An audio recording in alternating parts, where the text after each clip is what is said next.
मरियम, मैं ये सोच रहा हूँ कि हम ये घर छोड़ देते हैं। उमर, हम ये घर छोड़कर जाएंगे कहाँ? कहीं पे छोटा सा एक अपार्टमेंट रेंट पर ले लेंगे। उमर, आपकी सैलरी इतनी कम है कि हम 2 वक्त का खाना भी ढंग से नहीं खा सकेंगे।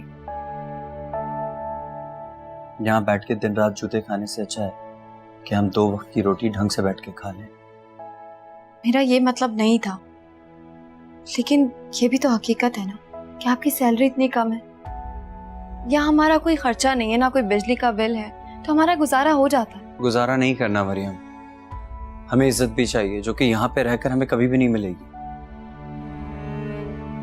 आंटी ने आपको तो कभी कुछ नहीं कहा ना, उन्हें प्रॉब्लम तो मुझसे है। तुम्हें क्या लगता है तुम और मैं अलग अलग? तुम्हारी हर तकलीफ, हर दुख, हर गम यहाँ अपने दिल में महसूस करता हूँ मैं। भाई हमारे आने वाले बेबी के लिए भी बिल्कुल अच्छा नहीं। बड़ा होके कैसा महसूस करेगा ऐसे माहौल में जहाँ उसके पेरेंट्स को दिन रात इंसल्ट का सामना करना पड़ता है। इतनी दूर की तो मैंने भी कभी नहीं सोची, लेकिन मैंने सोचा। And on a very serious note, अब हमें इस घर से मूव आउट कर जाना चाहिए। ये भी हो सकता है दूर रहने से अम्मी के दिल में तुम्हारे लिए जो नफरत है वो वक्त के साथ कम हो जाए। आपने अब्बू से बात की? अभी तक तो नहीं कर सका, मगर आज रात को जब वॉक पे जाऊंगा मैं उनके साथ तो उनसे बात जरूर करूंगा।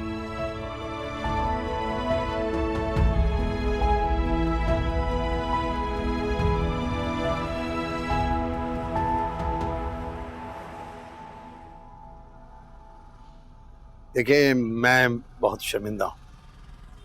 अब यकीन करें आप कि हमारे घर में कोई भी शाहाना बेगम के इस फैसले से एग्री नहीं करता।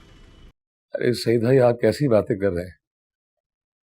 शर्मिंदा तो मैं हूं आपसे कि जिसकी औलाद ने मेरा ही नहीं बल्कि आपका भी घर बर्बाद करके रख दिया। नहीं नहीं, मरियम का कोई कसूर नहीं है। मेरी बेगम तो शुरू ही से ऐसी है। वैसे मैंने जो कॉल की है आपको अभी, वो सिर्फ इसलिए की है कि हम बैठ जाते हैं कहीं और बच्ची की रुखसती की तारीख तय कर देते हैं। वाकई सईद भाई,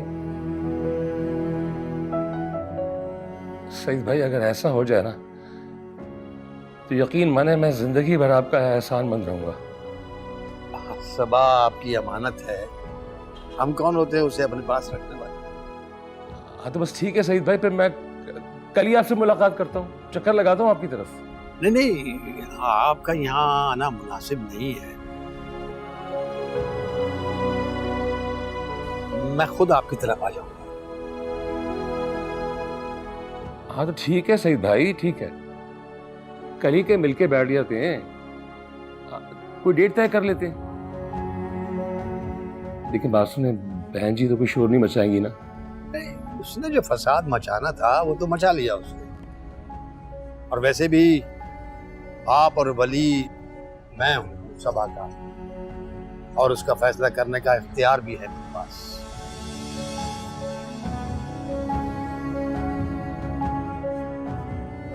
आप बस तैयारी रखें, कल मिलते हैं।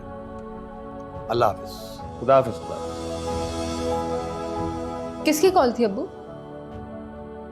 सईद भाई की कॉल थी। कल उनसे इंशाल्लाह मेरी मुलाकात है। सबा की डेट तय करने के लिए मेरे पास आ रहे हैं। वक्त नहीं है हमारे पास, तैयारी करनी है हमें बहुत जल्दी।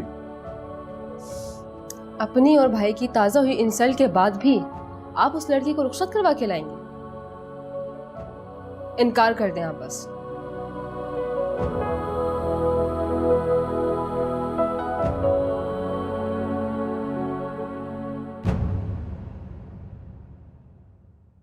मुझे बहुत खुशी है वो आपने कोई सख्त एक्शन लिया, वरना मैं सबा की शादी को लेके बहुत परेशान था। बेटा, मैं बेजा सख्ती और रोब झाड़ने का कायल नहीं, मगर तुम्हारी माँ ने कोई रास्ता छोड़ा ही नहीं। लेकिन वो अम्मी ऐसी हैं क्यों? वो अपने घर में सबसे बड़ी और लाडली थी और हर बात उनकी मानी जाती थी। और माशाल्लाह शौहर भी उनको फर्माबरदार मिल गया, तो उनकी हाकमियत पसंदी को मजीद सहारा मिल गया। फिर वही हुआ जो हो चुका है हमारे साथ।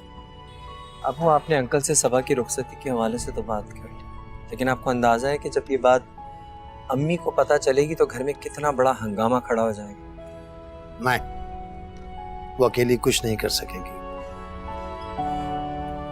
देखो बेटा, जब तक मैं चुप था ना तो उनका सिक्का चलता रहा।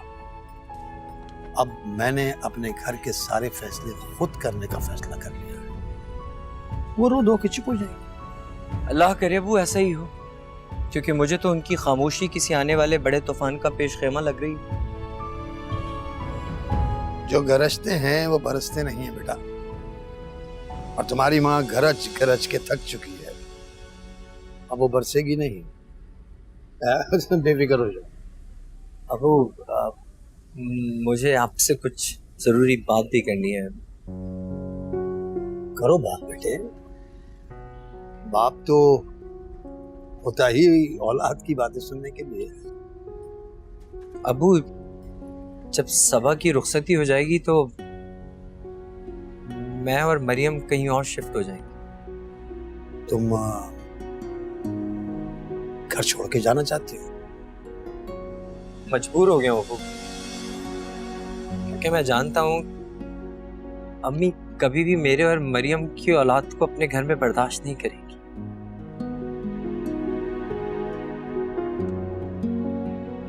मैं समझ सकती हूँ। ठीक है सबा, रुखसत होके चली जाए खैरियत से।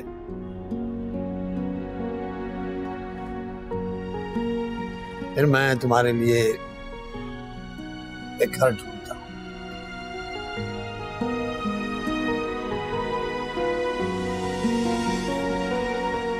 Thank you. आप मेरी बात हमेशा सुनते हैं, समझते हैं और मेरा साथ निभाते हैं।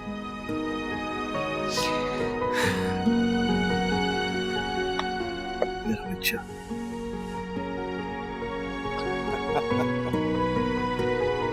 चलो आ जाओ।